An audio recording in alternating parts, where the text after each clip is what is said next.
Vous faites très bien de nous rejoindre sur Afro Info D143. Dans cette production, nous vous parlons spécialement du football.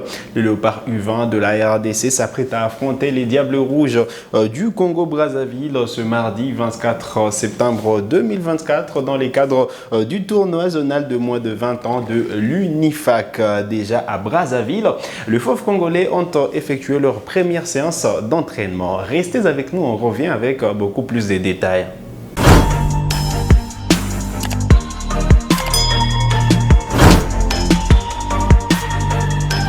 Allez, très content de vous retrouver sur Afro Info D143, jour J-1 avant le démarrage du tournoi zonal de moins de 20 ans de l'Union des fédérations de football d'Afrique centrale UNIFAC Brazzaville 2024. Alors, 6 nations vont tenter d'aller chercher la qualification ou du moins les tickets qualificatifs pour la prochaine Coupe d'Afrique des Nations de la spécialité. Alors, il y a deux groupes de 3 parce que dans le groupe A, le Tchad s'est désisté et ne va donc pas participer à ces tournois, ce qui fait que la République démocratique du Congo se retrouve dans le groupe A avec le Congo-Brazzaville et la Guinée équatoriale, alors que voilà, dans le groupe B, voilà, il y avait déjà le Cameroun, la République centrafricaine et le Gabon. Alors, les Fauves congolais vont entrer en lice ce mardi 24 septembre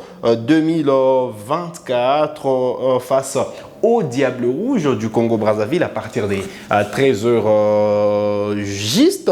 Eh bien, les Fauves congolais sont à Brazzaville depuis le week-end. Ils ont effectué leur première séance d'entraînement hier, une première séance sous la direction du patron de l'encadrement technique Guy Boukassa. Eh bien, une première séance d'entraînement hier dimanche 22 septembre à Kintele, au terrain annexe du complexe Omnisport de Kintele à la sortie de Brazzaville sur la route du Nord. Les Fauves congolais, le jeune joueur, les léopards de moins de 20 ans qui sont dirigés, comme je le disais, par Guy Boukassa depuis un moment. Il est avec son groupe et on espère qu'ils vont sortir les grands jeux à partir de ces mardis pour le premier match de la compétition. Alors, je vais revenir sur le programme de match.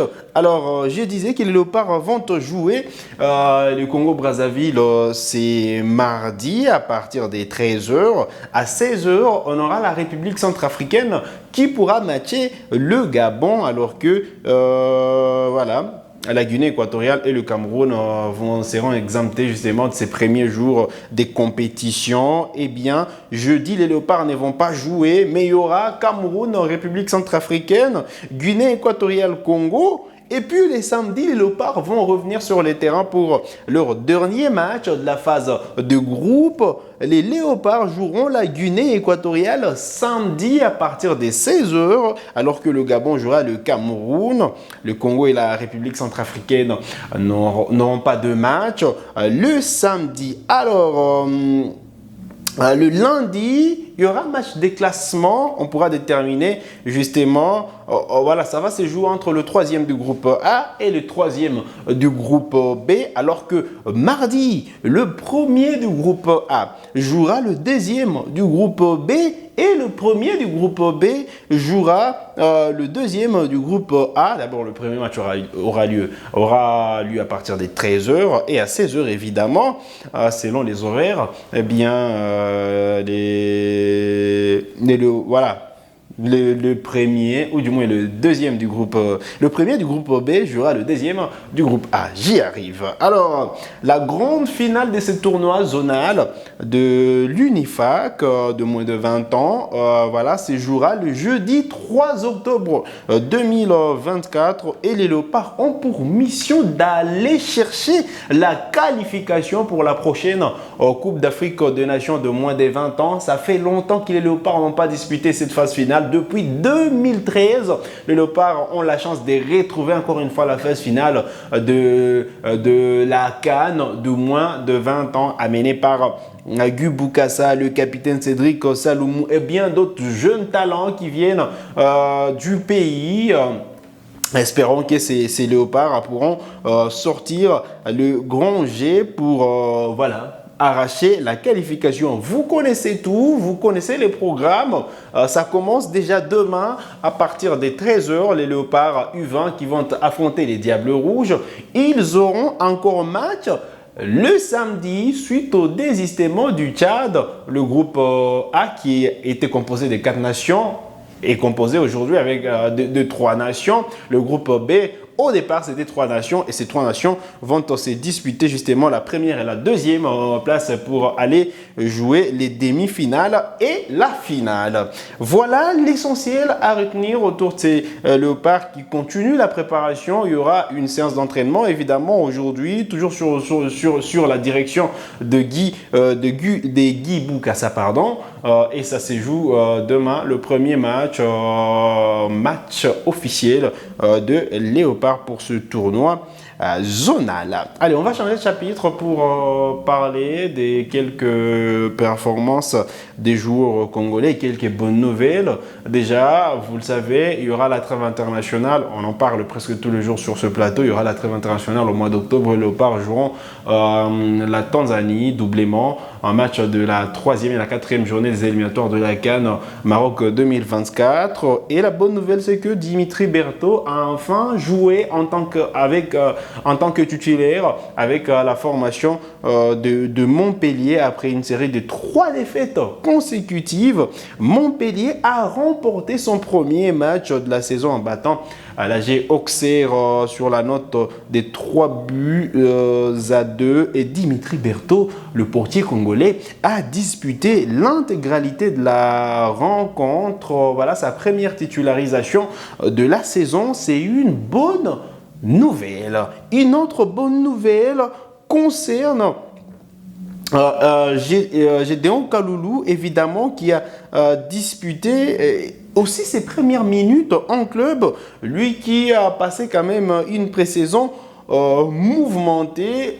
Et puis voilà, il est resté à Lorient. Gédéon Kaloulou, le latéral droit des Léopards, a disputé son premier match de la saison en montant à la 80e minute face à Metz. Voilà, malheureusement, justement, son club, bon, évidemment, son club n'a pas gagné ce match-là, mais voilà, le club Lorient a réussi à arracher le point du nul en égalisant un partout, enfin, de la rencontre. Voilà, bonne nouvelle pour Gédéon Kaloulou qui revient quand même, qui retrouve son club, qui commence à grappiller quelques minutes. Parlant de performance de joueurs congolais, eh bien, Fiston Kalala Maele s'est illustré le week-end. Il a marqué, évidemment, avec son club de Pyramide, qui a enfin sorti la formation de la paire de Kigali. C'est en coupe, voilà, c'est dans les cadres de compétition interclub de la CAF. Et d'ailleurs, on va évoquer les performances de clubs congolais qui, voilà, vous le savez, en Ligue des Champions, Mazembe s'est qualifié en battant à Lubumbashi la formation des Red Arrows des buts à 1.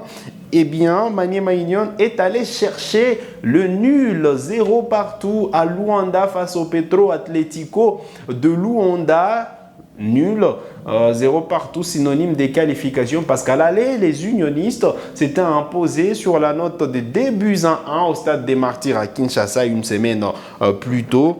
Bonne nouvelle pour ce club de Kindu qui enfin va retrouver voilà la phase de groupe de la Ligue des Champions. Une première pour l'AS Maniema Union. En Coupe de la Confédération, c'était quand même la débâcle.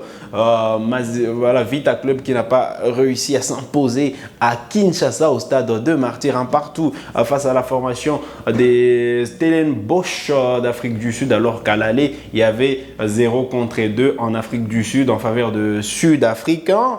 Allez à Lupopo, bâti déjà à l'aller 1 but à 0, Lupopo avait à cœur de renverser la vapeur au stade de Frédéric Kibassa à Maliba. Malheureusement pour les cheminots, ils ont chuté sur la note des 1 contre 2 face à la formation de Bravo de Makis. Allez, en Coupe de la Confédération, on sent que ça n'a pas tenu pour les clubs congolais, dommage. Et donc, la RDC sera représentée en Coupe interclub de la CAF, ou du moins, on va dire en Ligue des champions de la CAF uniquement par Manu Maignan et par le tout-puissant Mazembe. Voilà l'essentiel à retenir en ce qui concerne le football en République démocratique du Congo. C'est sur cette note que nous arrivons au terme de cette production sur Afro Info 243. Vous êtes nouveau ou nouvelle à la chaîne, cliquez sur s'abonner, activez la cloche de notification pour ne manquer aucune de nos prochaines publications. Likez cette vidéo si elle vous a plu. Merci de nous avoir suivis.